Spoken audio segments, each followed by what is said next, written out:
le CERA qu'on appelait à l'époque comme ça, s'est ouvert en 2000 à Vallorbe. Et puis en 2002, pendant l'hiver, j'ai été contactée par directeur ou sous-directeur, enfin une personne responsable du CERA, parce qu'ils avaient déjà accueilli quelques mineurs dans la compagnie, et puis ils essayaient de les accueillir le mieux possible, mais ils n'étaient pas du tout prêts à ça. Et puis laisser un enfant dans un dortoir, ça leur posait quand même problème. C'est pas parce que des requérants qui sont plus mal intentionnés que n'importe qui, mais on laisse pas un enfant seul dans un lieu, on ferait pas ça avec nos enfants. Donc, ils ont réfléchi à des solutions, ils les mettaient parfois dans une petite chambre tout en haut avec un vasistas, une caméra et un securitas devant la porte. Ils n'étaient quand même pas satisfaits de cette solution. Puis ils ont appris que j'étais responsable du réseau Maman de Jour dans la région. Et ils se sont dit, tiens, les mamans de jour, peut-être qu'elles pourraient accueillir ces enfants, des femmes quand même déjà agréées du service de protection de la jeunesse. C'est pour ça qu'ils m'ont appelée. Et puis, j'étais très surprise de cet appel, mais j'aime bien les nouveaux défis, donc j'ai dit que j'allais voir ce que je pouvais faire avec les mamans de jour.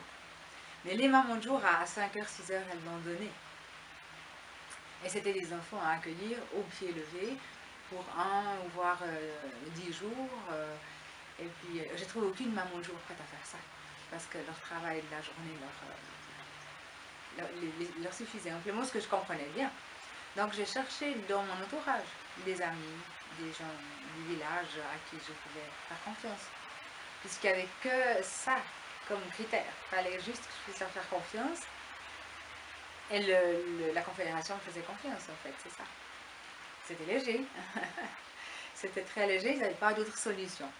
Alors en quelques jours, j'ai trouvé une petite dizaine de familles prêtes à se lancer dans une aventure qui n'avait pas de précédent. Voilà, accueillir un enfant au pied levé, dont on ne connaît souvent pas la langue, donc on sait quand même plus ou moins de quel pays il vient, dans la mesure où le CERA le sait. Et puis des enfants arrivés qui ont été malmenés, qui sont quand même dans un état de choc. Ce que j'ai compris bien sûr après, hein. Au début on se lance, ben voilà, on accueille des enfants. Après on se rend compte que c'est pas quand même pas n'importe quel enfant.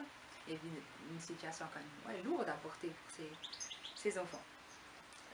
Alors voilà, moi j'étais émerveillée de voir cet élan. C'est toutes des familles qui ont tenu leurs promesses, hein, qui ont réussi qui ont réussi cet exploit quelque part. Alors ça donc a commencé en 2002. Et puis dès qu'il y a eu deux accueils de fait, donc une famille, une autre famille, et puis nous qui avons accueilli un enfant, le CERA s'est dit qu'ils allaient vraiment faire quelque chose d'officiel avec moi. Bon, on ne pourra toujours pas demander au SPJ d'agréer ces familles parce que c'était tellement aléatoire. Est-ce qu'il y en aurait beaucoup, est-ce qu'il y en aurait que 2 ou 3, etc. Et puis le SPJ n'allait pas entrer dans cette... je crois qu'ils ont même demandé, mais ça n'entrait pas dans leur fonction, quoi. Donc ils m'ont engagée, mais bénévolement, de manière un peu officielle, pour que je m'engage à ça pendant le temps qu'il faudrait, quoi. Je peux arrêter, bien entendu, quand je voulais. Hein. Et tu as fait ça alors pendant combien d'années? Donc ta tâche c'était de rechercher ces familles et puis d'attribuer les enfants ou... Voilà, c'est ça. Je recevais un téléphone du CERA, un enfant est arrivé, il a 12 ans, il vient du Burkina, il parle que en tout cas ni français ni anglais ou comme ça, mais parfois ça arrivait qu'il parle anglais, bien entendu, des enfants qui ont été scolarisés, etc. Des enfants de toutes sortes. Hein. Et puis je recevais ce téléphone et je disais ok, je vous appelle dans quelques heures pour vous dire qui j'ai trouvé. Je contactais ces familles et c'est vraiment extraordinaire parce que je leur lisais encore dans mes notes. On a toujours pu trouver un accueil au pied levé. Parfois 2 familles d'affilée, mais c'était toujours mieux que d'être seul dans une petite chambre avec un Velux et une caméra. Donc on essaie tant bien que mal d'expliquer ça à ces enfants. On demandait au CERA s'il n'y avait pas la langue, qu'avec leurs interprétatifs, d'expliquer à l'enfant ce qui allait se passer, parce que vous imaginez j'imagine un enfant qui arrive comme ça, qui sait qu'il va être dans un centre, la seule chose qu'on lui aura dit, puis voilà qu'on le retire de ce centre et qu'on l'amène chez des parfaits inconnus. pour l'enfant, c'était aussi une démarche et des frayeurs à surpasser, quoi, quand même. Hein.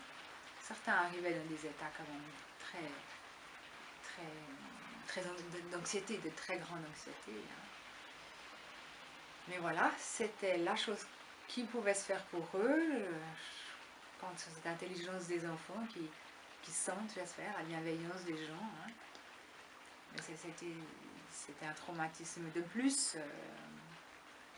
Un enfant, d'ailleurs, ça n'a pas marché avec un enfant parce que sa maman lui avait dit tu seras là-bas avant moi, mais tu m'attends dans la grande maison.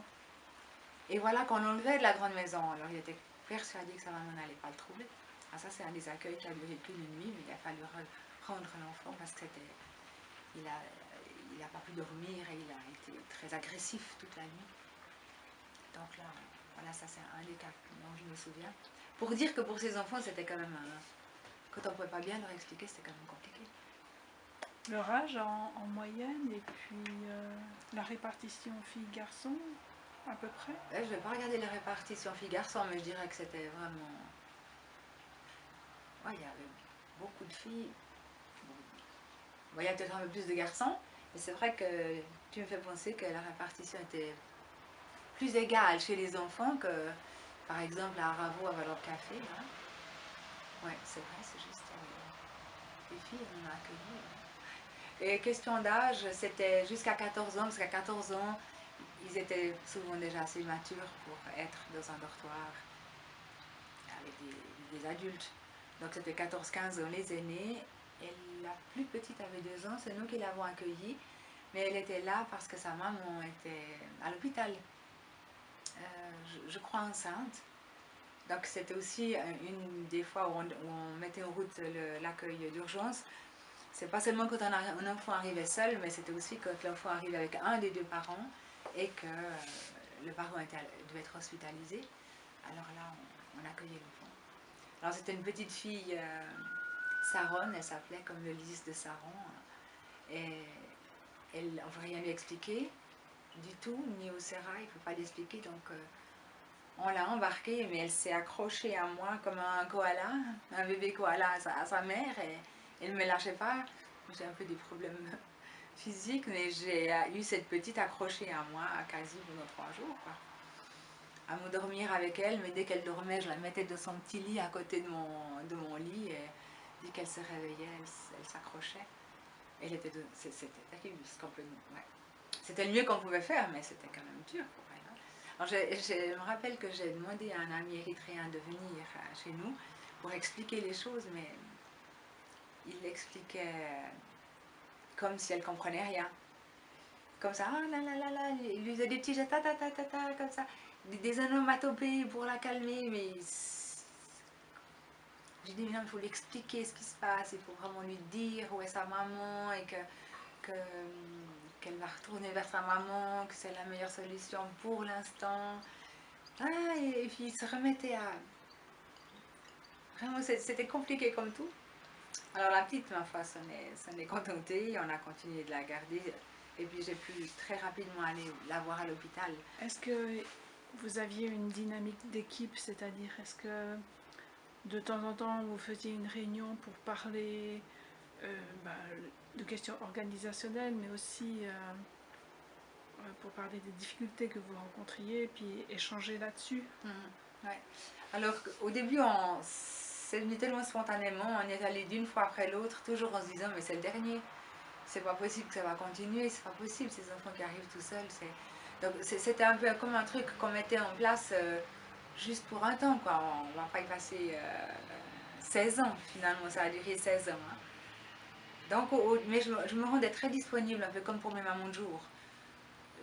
Très disponible s'il fallait, s'il y avait des difficultés, mais ces gens étaient vraiment très compétents et mettaient vraiment toute leur... ouverture, énergie, amour pour ces enfants. Mais ils savaient qu'ils pouvaient quand même m'appeler. Et puis au bout de quelques temps, je me suis dit oui, il faut quand même qu'on se réunisse. On a fait quelques réunions. Tous ne venaient pas forcément, tous n'en avaient pas besoin. Mais il y avait un problème qui s'est installé, c'est que, croyons bien faire, il y a eu des maladresses qu'on pouvait quand même corriger assez facilement. Hein. Une des maladresses, c'était de refaire la garde-robe de l'enfant, de le bourrer de jouets pour compenser cette atrocité qui lui arrivait. Et puis, c'était plein de bonnes intentions, mais c'était très maladroit. Hein. Et puis, une autre... Pourquoi c'était maladroit? Parce que l'enfant tout de suite allait en demander le double. Ça créait quelque chose qui était... Il pensait que l'enfant qu'on a accueilli chez nous, il nous disait, mais pourquoi tu ne sors pas les dollars de tes poches? Et ces enfants arrivent avec les mêmes préjugés que beaucoup de jeunes adultes qui arrivent d'ailleurs en Suisse. Hein. Ils connaissent peut-être de la Suisse que les feuilletons Dallas et autres, feuilletons comme ça qui montrent que ouais, on vit des vies mais que je ne voudrais pas vivre d'ailleurs, pour rien au monde, mais voilà. Donc ces petits arrivent. Alors donc ils devenaient presque agressifs parce qu'ils en demandaient encore. Il fallait ça créait quelque chose de tout à fait faux. Quoi. Il fallait redire que c'était l'accueil qui comptait avant tout. Respect, nourrir et loger les enfants, les respecter, mais que ça s'arrêtait là, leur tâche. Quoi. Mais bien sûr que pourquoi pas lui acheter un nounours, je veux dire, voilà, hein, mais ça prenait des proportions. Remplir des valises, mais les gens on n'était pas préparés à ça, en fait. On a dû le construire jusque-là. Hein. Et puis l'autre maladresse, c'est que les accueillants posaient des questions à l'enfant, s'il était assez grand et s'il y avait, la langue hein, entre l'allemand, l'anglais, le français, bien entendu, il y a des enfants qui s'expriment très bien. Poser des questions pour connaître l'enfant. Et ça, c'était aussi pas à faire, mais on ne peut pas le savoir. C'était pour s'intéresser à l'enfant. Mais j'ai très très vite compris que ces enfants arrivaient avec un discours qu'ils devaient raconter, qui était un mensonge. Certains parents envoyaient leur enfant, même des fois le petit dernier, en Suisse, tout seul, avec un passeur, hein, payaient cher un passeur, comme on sait.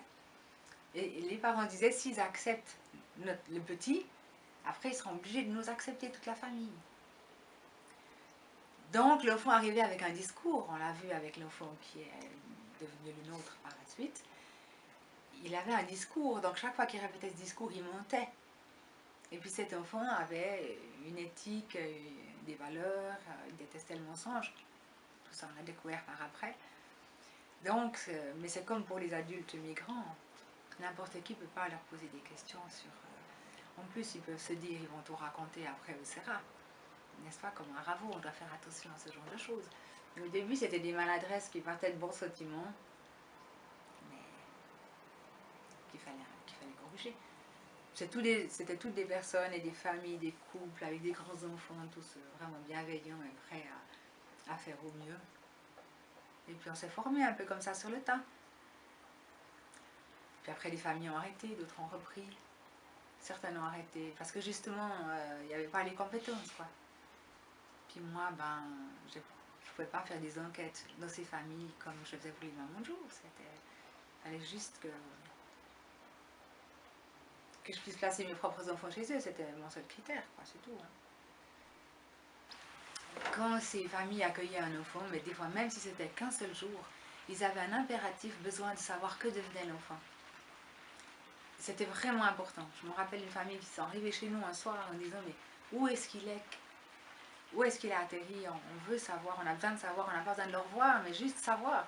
Parce que dans l'esprit de certaines familles, l'enfant se volatilisait, quoi. Puis l'accueil avait été fort, même si c'était qu'un seul jour. Ils n'oublieront jamais, jamais, jamais cet enfant, jamais. Donc j'ai demandé au Sera si on pouvait justement donner des nouvelles à la famille. Et puis c'était impossible. On nous refusait ça, on n'a pas le droit de savoir où étaient les enfants, on n'a pas le droit de leur courir après. Même au début, j'ai négocié, j'ai dit est-ce qu'on peut mettre une enveloppe avec un papier et puis l'adresse de la famille dans la valise de l'enfant. Et si l'enfant le désire, il renvoie l'enveloppe en mettant un petit mot à la famille qui l'a accueilli. C'était pas possible non plus au tout début. Et puis voilà, j'ai dit aux familles, c'est le règlement, on ne peut pas savoir, mais les familles étaient vraiment outrées. Et puis ça commençait à... Des familles ne voulaient plus ou vraiment étaient perplexes et même fâchées, quoi. Alors au bout de quelques années, je crois qu'il y a eu un changement de directeur. Ouais. Et puis j'ai dit, écoutez, maintenant il faut que vous nous accueilliez. Il faut que vous accueilliez toutes ces familles au CERA qui veulent accueillir. Elles ont des questions à vous poser.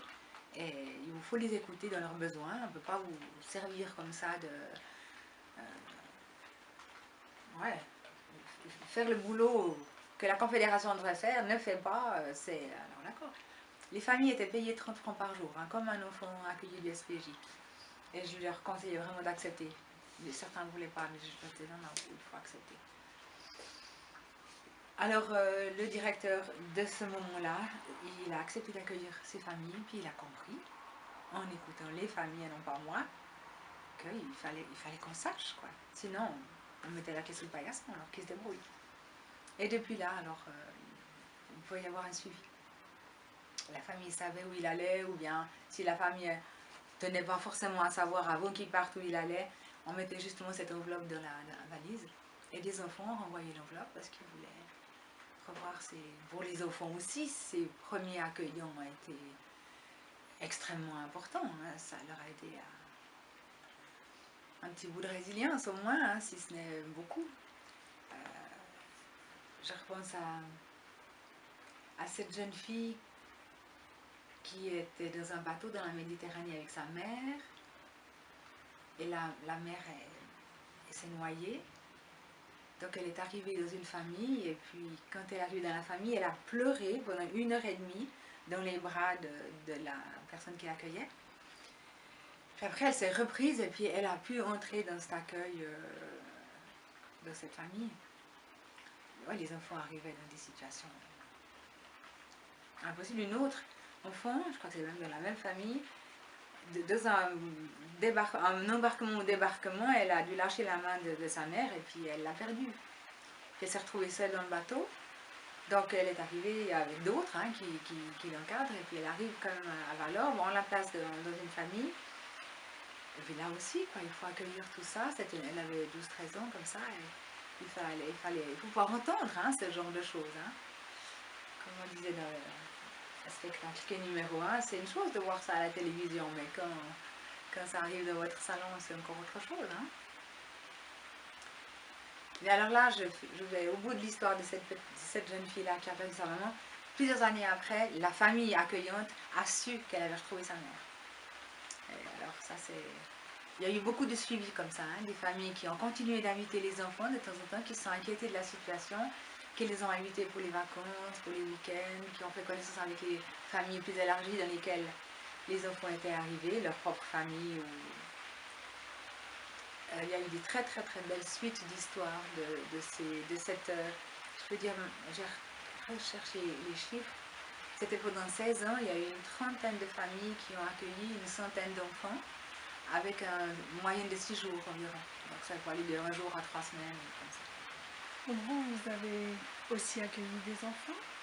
On en a accueilli donc cette petite de 2 ans, là, ce petit koala, qui il me semble que je le sens encore me serrer. La maman est sortie de l'hôpital. Le CEP l'a renvoyée à Berne, donc au centre, pour qu'elle sache où aller ensuite. Donc elle avait ses 2 valises, sa petite de 2 ans, je crois qu'elle était enceinte, un pouce-pouce, et puis elle devait aller à Berne, et puis ensuite, on ne savait pas où. Puis je dis, mais je ne peux pas la laisser aller comme ça, c'est pas possible. Prendre le train et tout ça, elle sortait de l'hôpital. Les histoires qu'on connaît tous. Donc je l'ai amenée à Berne, au centre, au SEM. Hein. Et au SEM, ils lui disent qu'elle doit aller à Sensbo, dans le canton de Neuchâtel. Hein. Sensbo, tout là-haut, bien au-dessus de Neuchâtel. Là. Je connais mal ma géographie, là, mais c'était un voyage impossible. Alors je l'ai conduite jusqu'à Sensbo. Et dans un centre qu'il y avait là-bas à Sensbo, il y avait 2 ou 3 Érythréens qui ont pu l'accueillir. Et puis voilà, là j'ai pu lâcher cette petite famille. Ça t'a pris la journée? Ah oui, oui. Il faisait chaud, je me rappelle. Mais c'est sur la situation. C'est là que j'ai réalisé qu'on voit des gens comme ça à travers la Suisse.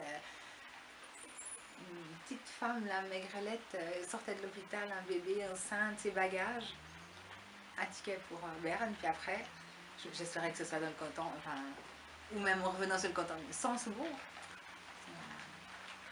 Voilà, voilà, ça c'est une fois qu'on a accueilli. On a accueilli 2 frères. On a accueilli un garçon de 14 ans. Il est arrivé ici, il a vu le vélo, un vélo qui était là devant de notre fils. Je lui ai dit, tu peux aller faire un tour en vélo, il parle assez bien français. Il n'est jamais revenu. Il n'est jamais revenu. Mais le vélo nous est revenu. Il est allé jusqu'en Valais en vélo parce qu'il avait de la famille là-bas. Il était très débrouillé, jeune adulte, quoi, vraiment complètement. Il ne voulait pas rester ici, mais il devait être là pour les démarches, j'imagine. Hein.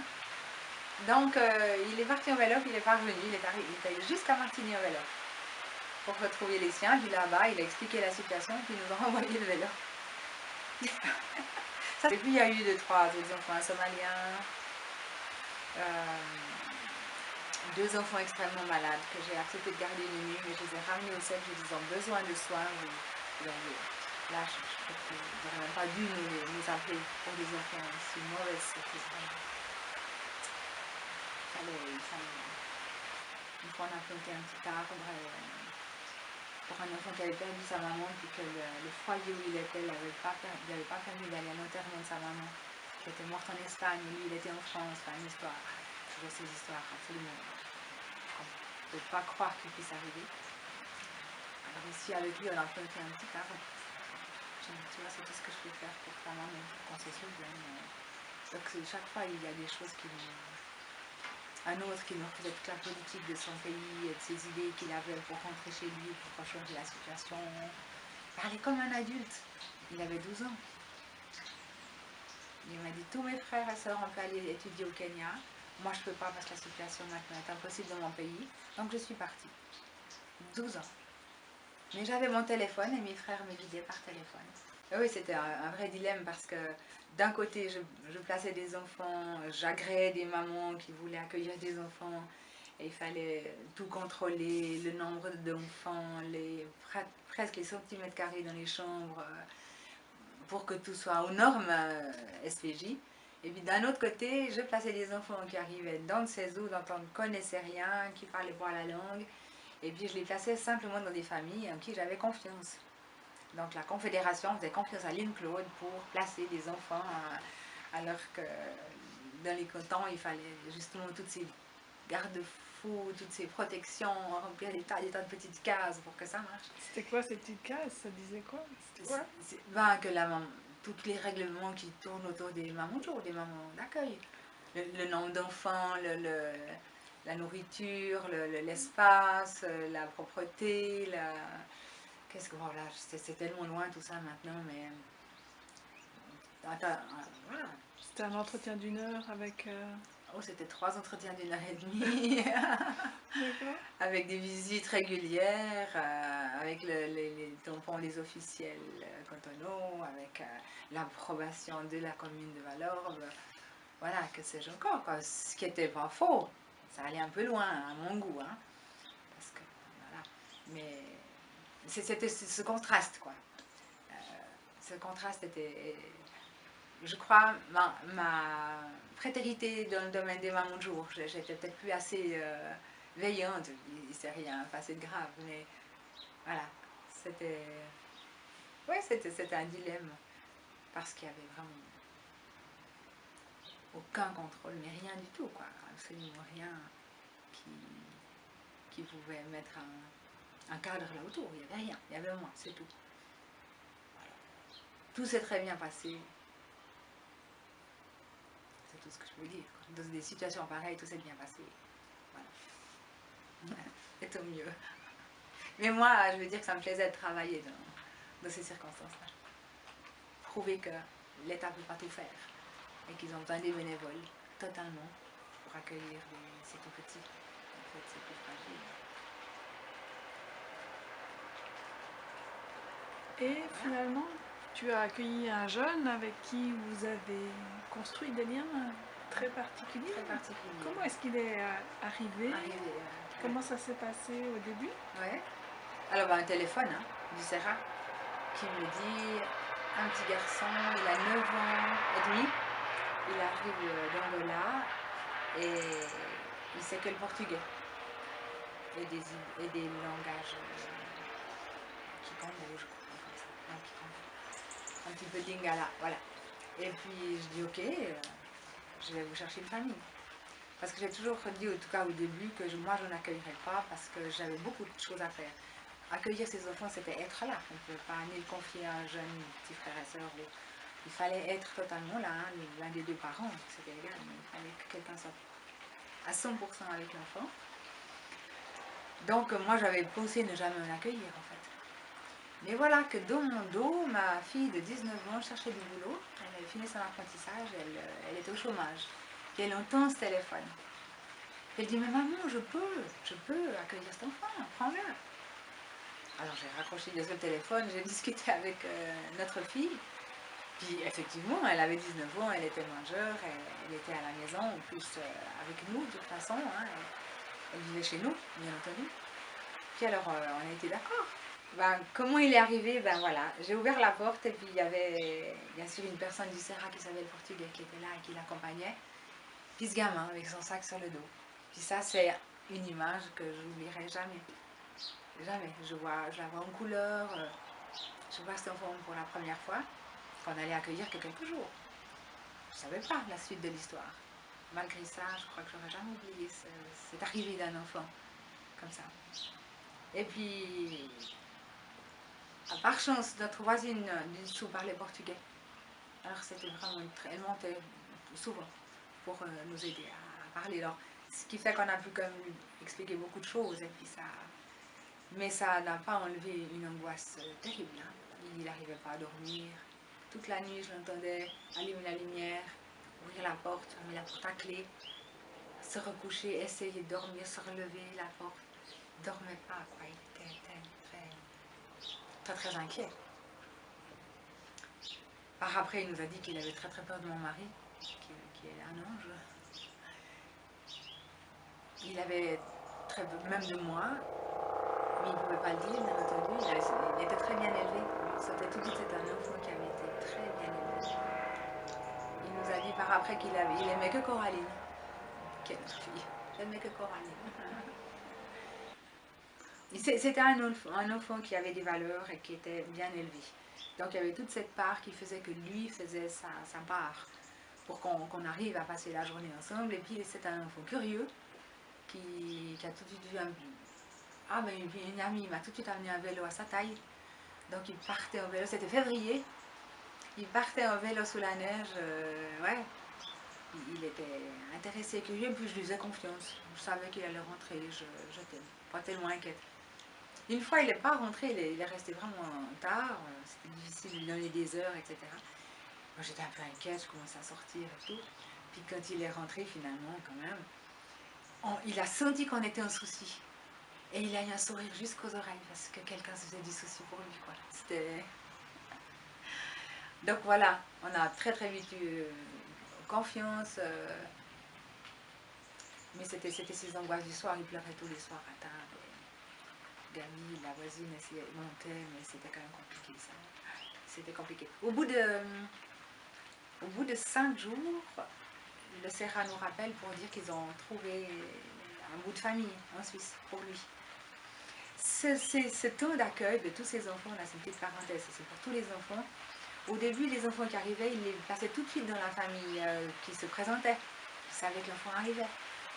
Il n'y avait pas de tuteur nommé sur ces enfants. S'il y avait des problèmes après, ils ne pouvaient pas entrer dans les familles comme ça. Il fallait d'abord nommer un tuteur avant d'intervenir. Et puis ils ont retrouvé certains enfants en très mauvaise posture, raquette ou prostitution. C'est pour ça qu'ils ont essayé de gagner du temps, les placer 5 jours à travers ce service d'accueil de jour, d'accueil d'urgence, pour avoir le temps que l'office de tutelle et curatelle nomme un tuteur sur chacun de ses enfants. C'était aussi pour ça, cet accueil d'urgence. Je n'avais pas compris au début, hein, mais ça servait aussi à essayer de retrouver une famille dans les pays environnants, de la famille qui serait dans un pays environnant sûr, et renvoyer l'enfant plutôt que... parce qu'ils n'allaient pas faire venir la famille. Au bout de 5 jours, le Serra nous dit qu'ils ont trouvé un bout de famille à Yverdon. Quand il est parti, tous les 4, donc on avait une fille et un fils, tous les 4 on a dit qu'on avait accueilli un ange. On était tous bouleversés de cet accueil. Là, à Yverdon, voilà, je l'ai retrouvé, bref. J'ai été le trouver quelques fois, puis j'ai vu qu'il était vraiment pas le bienvenu. Et qu'il n'y avait pas de place pour lui. Dans un tout petit 2 pièces, un matelas vertical derrière une porte. Beaucoup de monde très tard le soir, pas moyen de dormir. Le premier jour d'école, il est parti tout seul à l'école, il ne s'est pas trouvé l'école. Donc, mais lui, il était content parce qu'il était dans sa famille, puis il était très loyal. Donc c'était sa famille, donc il ne nous disait rien quand on le voyait. Il est venu quelques week-ends chez nous quand même. Je ne sais pas, commence comme ça, puis petit à petit, ça s'est mal passé, très très mal passé. La famille a plus pu le garder, des raisons que je ne peux pas expliquer ici. Et puis le SPJ nous a demandé, sachant qu'on l'avait eu 5 jours, si on était d'accord de l'accueillir, avec un demi-petit frère qui était né en Suisse. Alors, on a dit ok pour l'aîné, mais le deuxième avait besoin de soins immenses, de compétences d'accueil que j'avais pas. Il était vraiment à un point. Donc il a fallu la personne du SPJ, l'assistante sociale, qui a été un ange de nouveau. On a toujours été très très bien accompagnés. Et là, je peux dire que l'assistante sociale du SPJ a été exceptionnelle. Elle arrive chez nous avec les deux dans la voiture, et puis il a fallu là les séparer. Et puis l'aîné avait déjà pris le rôle du père sur son petit frère. Et puis le petit frère, en adoration devant ce grand garçon de 10 ans. Il a fallu les séparer, c'était vraiment très très très difficile. Mais le petit allait dans une autre famille à Yverdon qu'on connaissait, qui fait qu'ils ont pu se revoir. Mais on est arrivé à l'été, et puis toutes les vacances, il les a passées chez nous. Là, j'ai pris les devants, et enfin, c'était toujours une discussion avec mon mari, bien entendu. Je ne voulais pas qu'il fasse la navette entre Yverdon et chez nous. Si on l'inscrit à l'école à Valorbe, là, à la rentrée d'août, c'est qu'il fera toute sa scolarité à Valorbe, qu'il parte le week-end dans sa famille. Et puis en fait, les choses ne sont pas passées comme ça. La famille n'a pas pu le raccueillir. Ce qui fait qu'on y allait comme ça une semaine après l'autre, mais l'angoisse montait chez lui. Il se disait, mais qu'est-ce qui va se passer pour moi? Comment ça va aller? Et il a très vite appris le français. Le patin, le roller, le ski, le vélo, tout ça. Il était très sportif, très très bon footballeur. Il a vite été repéré à Valorbe pour ses compétences de footballeur. On a pu lui dire en toute vérité qu'on serait toujours là pour lui tant qu'il en aurait besoin.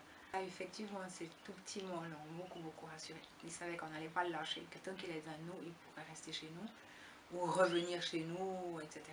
Puis là, il y a quand même eu des allers-retours avec Yverdon.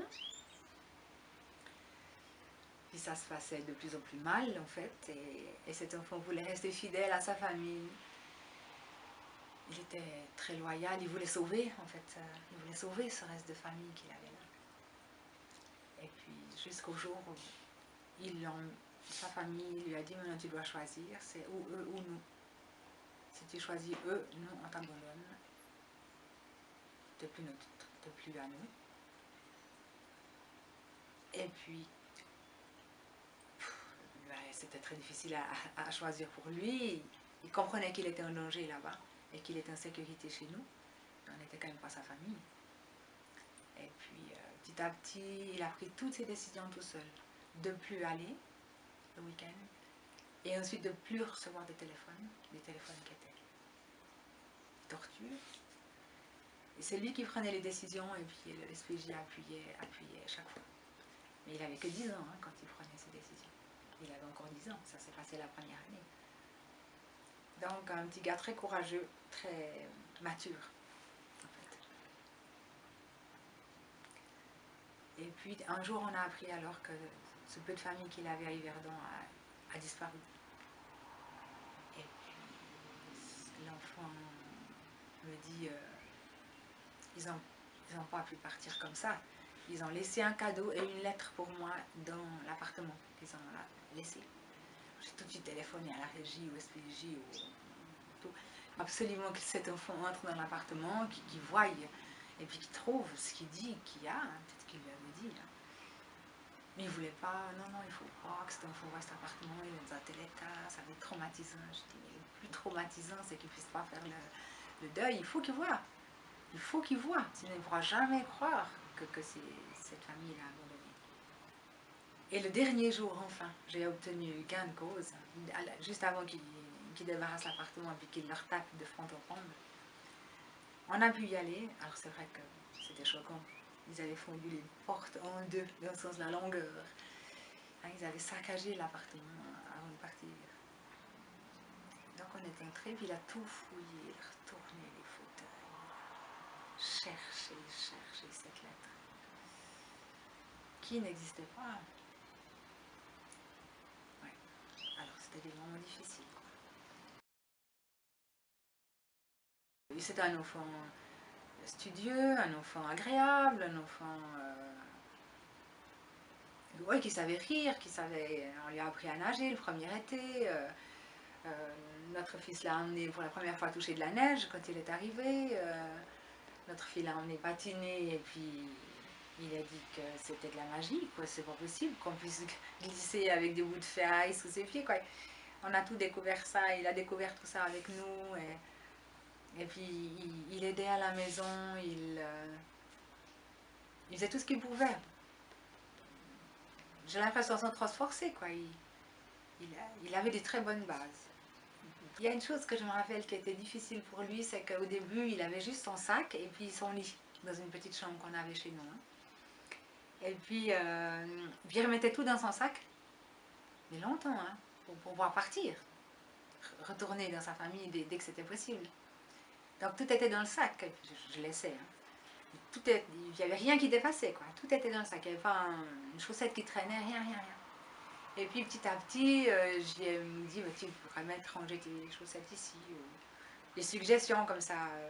Tu vois, là, il y a de la place dans cette armoire. Et puis, il faisait l'effort de ranger certaines choses. Puis, petit à petit, chez nous, il a reçu des livres, il a reçu comme des jouets, enfin, ce qui importe pour un enfant de 10 ans. Mais chaque fois qu'il agrandissait son périmètre, on sentait qu'il lâchait une partie de son espérance. C'était quand même, il le faisait, mais c'était angoissant. Il s'installait, mais en même temps, ça voulait dire qu'il renonçait. Il était parti d'Afrique avec ce mot de ses grands-parents. Prends soin de toi et réussis tes études. Alors, comme bagage, c'est beau, c'est simple, mais finalement, et ça l'a tenu. Ça l'a tenu. Il avait des facilités, mais il les a pas. Alors sa grande chance, c'est qu'à 14 ans, il a été repéré pour le foot. Il a pu aller au XEL à Lausanne, donc au sport-études. Et puis là, ils étaient très très bien tenus au niveau scolaire. Il se trouve que pour ses 14 ans, il a reçu une lettre du SEM qui disait que l'Angola n'était plus en guerre, que la Suisse soutenait un orphelinat à Luanda et qu'il devait repartir. Alors là, voilà, un coup de tonnerre dans un ciel bleu. Ça faisait 4 ans qu'il était chez nous. J'étais en colère 10 jours, jour et nuit. Ils ont fait recours, alors on a attendu longtemps. Ça a été un temps fou, une année. Jusqu'à ce qu'on ait la réponse. Alors la lettre la lettre de réponse disait que ok, d'accord, cet enfant peut rester aux Suisses jusqu'à nouvel avis. Et nouvel avis, on savait que ce serait ses 18 ans, où il serait considéré comme un adulte arrivant direct d'un pays d'Afrique, et puis qu'il devrait déposer une demande, et puis qu'il ne serait pas accepté en tant que Congolais. C'est là qu'on s'est dit, là, il faut la seule solution, c'est de l'adopter. Et ça coulait de source, là, on ne pouvait plus le lâcher quand même. Mais de nouveau, on voulait que ça vienne de lui. Il était grand, il avait 14 ans, il ne fallait pas que nous on dise, bon, mais maintenant, on fait des démarches, on t'adopte, quoi. Alors vraiment, on en a discuté avec lui, qu'est-ce que tu en penses et tout ça. Il n'était pas prêt. Il voyait bien l'enjeu, mais il avait 14 ans, 18 ans. Quand on a 14 ans, c'est de 20 ans, donc il ne pouvait pas sentir l'urgence de la chose comme ça. Et on sait que les adoptions, ça peut être très long quand même. Donc on l'a laissé venir, on l'a laissé plusieurs semaines. On en reparlait un peu de temps en temps comme ça. Et puis le matin de Pâques, il descend de sa chambre parce que on habitait déjà ici, je crois. Enfin bref, il arrive vers nous et il dit oui, je suis d'accord que vous m'adoptiez. Ça voulait dire en même temps, je suis d'accord de vous adopter. Et puis je trouve que c'est vraiment ce qu'il a fait. Et c'est pour ça que l'histoire s'est bien passée quand même, pour le mieux. Donc là, on a commencé les démarches d'adoption. Alors là, forcément, hein, moi je suis pas paperasse, mon mari travaille à 100%. On a été aidés, bien entendu, mais il fallait refaire des enquêtes, etc. Qu'on a fait au minimum, que l'SPJ. Ben voilà, ça fait 4 ans qu'on l'avait, donc s'il voulait nous l'enlever, il fallait le faire avant. Hein, je veux dire, si on était un danger pour lui. Donc, certaines choses ont été bien simplifiées, quand même. Il fallait qu'on trouve la preuve que la maman était morte. Donc, pour le papa, c'était pas important. Il donnait plus de signes de vie depuis 3 ans. Alors, on avait un contact à Kinshasa par une autre amie qui avait travaillé là-bas. Mais Kinshasa, c'est le Congo, hein, c'est pas encore l'Angola, mais c'est à la porte de l'Angola. Cette amie de Kinshasa, que je connais pas, je dis amie parce qu'elle a été un grand aide pour nous, a trouvé un ami qui serait d'accord d'aller dans la région où habitait Stéphane pour retrouver un document qui prouve que la maman était décédée. Hein. Il était sûr. Donc, il est parti, ça a pris un certain temps, une certaine somme d'argent forcément, mais il n'a absolument rien trouvé. Seulement la preuve que cet enfant avait bien été dans l'école où il est allé rechercher des preuves de la vie de cet enfant dans cette école, mais rien trouvé du tout. Personne, ni rien. Aucun papier. Ça devenait compliqué parce que Elder était un sans-papier déjà lui-même. Hein. Il avait une petite cédule-là qui lui permettait d'aller à Luanda, une sorte de photocopie, mais c'était un papier qui ne faisait pas de lui un citoyen d'Angola pour nous les Suisses. Après, on a appris qu'on pouvait aussi simplement attendre ses 18 ans et puis il pourrait faire une demande de nationalisation. De naturalisation, merci. Et puis qu'à ce moment-là, il y aurait peut-être plus besoin d'adoption. Puis on s'est dit, bon, c'est la seule solution. Puis après, encore, on apprend, on tout laissé tomber pendant une année, parce que ça, sans ces deux papiers, on ne peut rien faire. On a essayé de le faire reconnaître ce papier à Berne, mais ça n'a pas marché. Alors, ensuite, on apprend que la Suisse n'accorde pas d'adoption à des parents qui ont déjà eu même des enfants. Je crois que ça a de nouveau changé, cette règle, fort heureusement. Mais là, c'était... Alors, on s'est dit, alors, il faut qu'on recommence les démarches à fond, même qu'on n'a pas tous les papiers qu'il faut. Alors, tout a redémarré. Ça a duré 2 ans, je crois. Parce que tout était retenu partout, parce que ce cas était... J'ai su à un moment donné qu'ils avaient peur que ça fasse jurisprudence et puis que toutes les familles de Suisse adoptent tous les enfants qui arrivent ici, quoi. Voilà. Donc, ouais, ça freinait. C'est pas comme c'était tout le temps des démarches, mais ça freinait. Puis l'état civil, c'était les derniers qui ont lâché le morceau, mais ils voulaient pas. Alors on arrive à la veille de ses 18 ans comme ça. Je dis je fais, mais ça va pas marcher, mais je fais comme si ça allait marcher. Mais on était dans un état. Enfin bref. Et puis dedans, 3 enveloppes pour mes 3 enfants. Enfin, je disais déjà mes 3 enfants à l'époque. Hein. Puis que j'avais posé sur leur assiette avec le papier d'adoption dedans, mais je l'avais pas. Et puis l'après-midi de ses 18 ans, l'office d'état civil l'appelle en disant les papiers sont prêts. J'ai photocopié le document d'adoption. Je l'ai glissé dans mes 3 enveloppes préparées au cas où, sans y croire mais en y croyant. Et puis voilà, j'ai posé ces enveloppes, les enfants sont arrivés, chacun de leur côté. Et puis voilà, c'était un grand moment d'émotion. Sa petite copine était là, qui est sa compagne aujourd'hui encore. C'est ça. Alors voilà, l'histoire s'est terminée là pour l'adoption. Mais après, il y a encore des années difficiles pour lui aussi. Il y a tellement de choses à guérir dans des parcours pareils, des parcours dangereux, des parcours traumatisants. Des pertes, des deuils, des ruptures, ouais, effectivement. J'en ai compté 7 dans sa vie quand même, 7 ruptures importantes. Donc après, pour se reconstruire, il faut du temps, il faut des épreuves. Et puis, quand il y a eu épreuve difficile, il a compris que vraiment on l'aimait, mais c'était 10 ans plus tard qu'il a vraiment cru qu'on l'adoptait par amour et non pas par nécessité, mais on croyait qu'il avait compris, hein, parce que c'est un sacré chemin en tout cas.